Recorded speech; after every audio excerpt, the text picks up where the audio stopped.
Intercession for souls in the beyond. 1.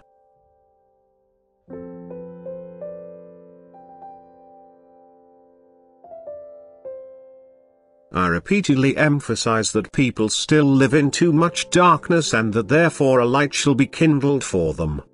But much is described as light which is more likely to intensify the darkness. For deceptive lights emerge from my adversary and are transmitted to people by spiritual powers who have no authority to teach but who express themselves where contacts to the spiritual world are established which can be intervened by immature spirits, because the conditions that guarantee the transmission of pure truth do not yet exist.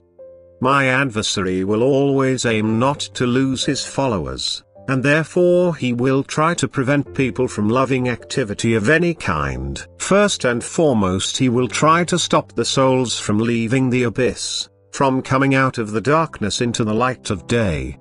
Thus he will do whatever it takes in order to prevent the souls being released from the abyss, if they entered the kingdom of the beyond still not having found faith in Jesus Christ.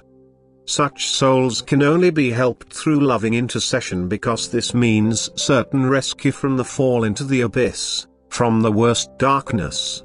But this is what he wants to prevent people to do, since loving intercession is the only means to strengthen the will of these unfortunate souls, so that they become receptive to the teachings given to them in the kingdom of the beyond by spiritual guides.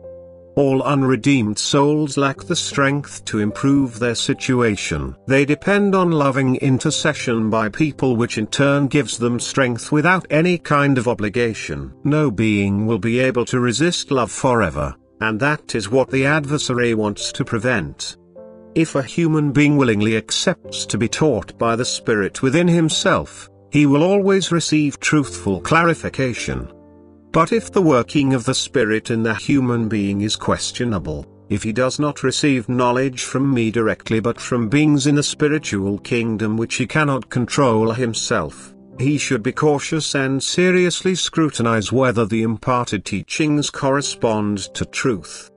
For then he can easily become Satan's helper if he spreads spiritual knowledge which contradicts the truth. It is easily verified if a person uses love as a guideline. Does it correspond to my love and wisdom to deny help to an unhappy being? Would I allow a being, which is longing for redemption and light, to remain imprisoned by Satan's claws? Only the beings will decide whether it accepts help. But help will never be denied. Satan will never be granted this power, for I will never condemn but only ever try to rescue the souls from the abyss. And this salvation, if the soul itself is too weak, can only take place by means of strength of love which is imparted to poor souls by people or by the beings of light.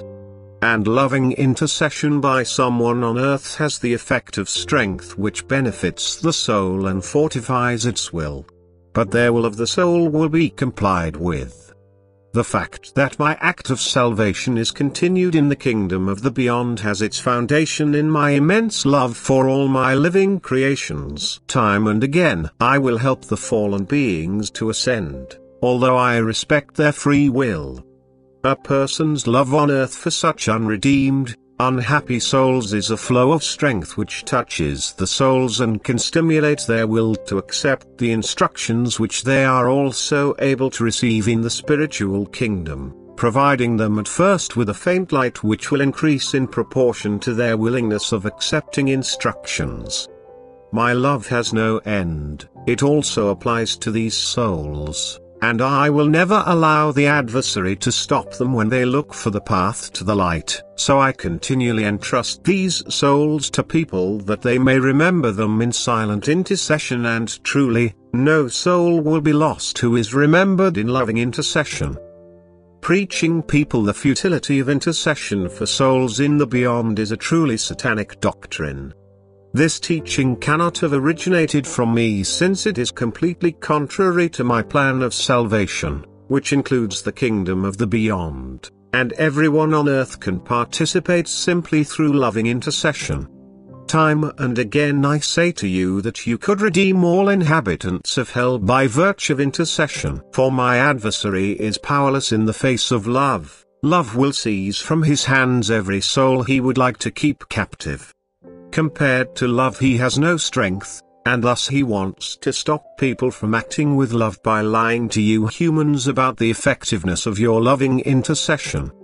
And he finds willing people who accept such error and eagerly endorse it as truth. And if these people would consider that their doctrines totally contradict my love and wisdom, they would soon realize their error themselves. For I will always try to redeem and never condemn the souls. And every human being who is willing to love will support me in this act of salvation, so that I, for the sake of their love, can bestow strength and yet do not act in opposition to the law of eternal order. Amen.